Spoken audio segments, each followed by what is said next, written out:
Hi, everybody, and welcome back to Lit Up with Annie. In this session, we are going to talk about The Tempest by William Shakespeare. I'm just going to give you a kind of a summary for you to understand this play.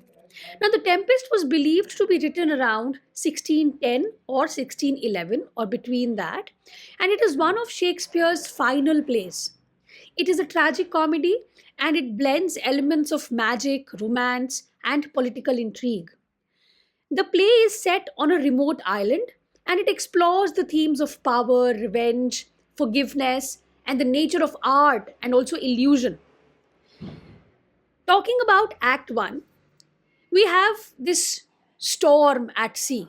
That's what the tempest is, right? The storm at sea. Now, the play opens on a ship which is caught in a violent storm, which is a tempest. King Alonso of Naples, his son Ferdinand, his brother Sebastian, and Antonio. Antonio is the Duke of Milan. They are all aboard that ship. They also have Gonzalo, who is a loyal courtier. These are all the people who are there on the ship. Now, the ship's crew struggles against the storm, but it appears that the ship is doomed. And where are they coming from? They're on their voyage home from the wedding of Alonso's daughter in Tunisia. So they are coming back from there, and their ship is caught in this storm. Then we shift to the scene two. There is an introduction to Prospero and Miranda. The scene shifts to an island where Prospero and his daughter Miranda are watching the storm. And Miranda is very worried about the passengers. And Prospero is a magician, and he's basically the rightful Duke of Milan. He reveals to Miranda that it was him who created the tempest using his magic. So, of course, Miranda is curious to know why. So, Prospero goes on to narrate his past years. And he tells Miranda, his daughter, कि 12 years पहले क्या हुआ था. Prospero was the Duke of Milan, but he was overthrown by his brother Antonio with the help of King Alonso. And Prospero and Miranda was a baby, little infant at that point of time. So Prospero and the infant Miranda, they were set adrift, but they survived because of Gonzalo, who provided supplies and Prospero's magical books also. And that is why Prospero is very angry at them, and he believes that this is now the time that I am going to take my revenge. So Prospero has since mastered magic, living in that remote island, and he rolls over this island with the help of his spirit servant. So now he has two people here. One is Ariel, and who is the spirit of the air, and he has his slave Caliban. Okay, Ariel is basically a spirit who reminds Prospero to his of his promise to free him, and Prospero delays but reassures Ariel that yes, I will free you. That is why Ariel keeps on serving Prospero. And Caliban is a deformed and a brutish native of the island. Basically, अगर हम देखें ना तो इसमें you can also find the themes of colonization. It's like Caliban was the native of this island, but now when Prospero came as an outsider, he captured the entire island and made Caliban his slave. So he's a deformed and brutish native of the island. He curses Prospero, blaming him for enslaving him. He claims the island was his inheritance from his mother. Caliban's mother was Sycorax. She is a witch. And Prospero keeps punishing Caliban. He treats him like a servant. Then there is a meeting of Ferdinand and Miranda. Now what happens is Ariel leads Ferdinand. Ferdinand is Alonso's son. He leads Ferdinand to Prospero and Miranda. Miranda, she has been here on this island since she was a baby, and she has seen no other men other than her father. So when she sees Ferdinand, she instantly falls in love with Ferdinand. Prospero, though he's pleased, he pretends to oppose their love and accuses Ferdinand of being a traitor, imprisoning him to test his worth. Okay. Then we have Act 2, and there is this political intrigues we have. Alonso mourns Ferdinand kyunki he's nowhere to be found, and Alonso believes he has drowned in the tempest. So he's mourning. Sebastian, who is Alonso's brother, and Antonio, they plot to kill Alonso so Sebastian can take the throne. ठीक है, तो Sebastian और Antonio plot कर रहे हैं कि हम Alonso को मार देंगे. Gonzalo, who is the wise counselor, he provides comic relief with his utopian idea about ruling an ideal island.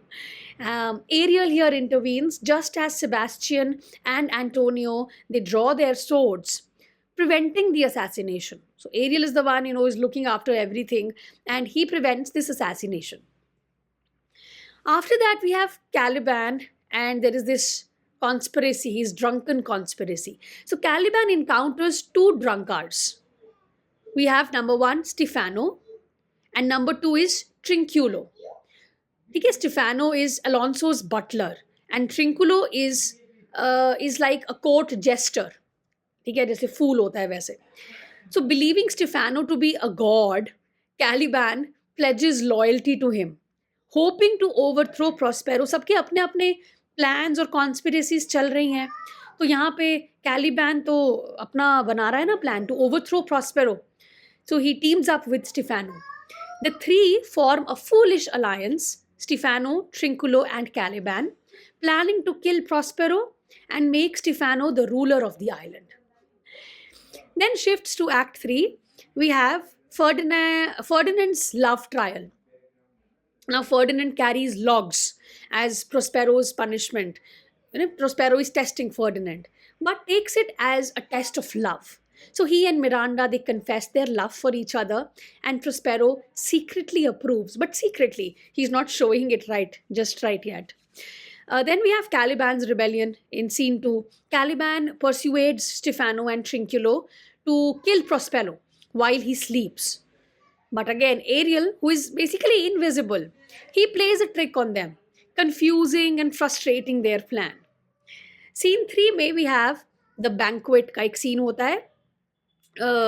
Alonso and his men find a magical banquet. But when they try to eat there, Ariel उनके साथ बहुत सारी mischiefs करता है. Ariel appears as a harpy and makes the food vanish. Then Ariel accuses them of their past sins, that you have done this, Alonso, you have done this, Sebastian. For everybody, he has these accusations, whatever they have done, past may sins, especially for betraying Prospero. So Alonso is overcome with guilt, and he believes Ferdinand's death is his punishment because of the sins that he has committed in the past. Act 4 may the mask and the betrayal we have. Prospero officially blesses Ferdinand and Miranda's love. Finally, Ferdinand is approved, and Prospero officially blesses them, presenting them with a magical mask. Okay? It's basically a symbolic performance by spirits. And there are lots of gods and goddesses also, like Juno, Iris, and etc. All of these goddesses are also there. It's in a magical kind of a mask. Suddenly, Prospero remembers Caliban's plot against him and stops the entertainment. Then he sets a trap for Caliban, Stefano, and Trinculo, who are distracted by magical garments. Then spirits chase them away and they flee in terror. They are not able to do anything. Then comes Act 5. We have Prospero's forgiveness and his transformation. So Prospero, having won complete control, he chooses mercy over revenge. He has a change of heart. He forgives Alonso, Antonio, and Sebastian. He reveals Ferdinand and Miranda, alive and betrothed. So Alonso rejoices, finally, that his son is alive. And Prospero pardons Caliban, but tells him to reform. ठीक है, you should also change. He releases Ariel also from his servitude as promised. Then we have the epilogue, which is Prospero's farewell. Prospero renounces magic and prepares to return to Milan. The play ends with him directly addressing the audience, asking them to set him free with their applause, and symbolizing Shakespeare's farewell to stage, because it was one of his last plays. So it's like Shakespeare is talking to the audience and asking them to free him with their applause. Okay. So this is The Tempest. We have the themes of power and usurpation here. We have revenge versus forgiveness. We have freedom and servitude. We have illusion versus reality. And colonialism and otherness, wherein Caliban's treatment raises issues of European colonization and the subjugation of the native people. Okay. So The Tempest is it's a profound exploration of power, transformation, redemption. Prospero's journey reflects a philosopher's or a philosopher king's path from wrath to wisdom, and the play's ending leaves the audience contemplating the nature of justice and mercy. Thank you, and I will come up with the summary of other plays of Shakespeare in the later sessions.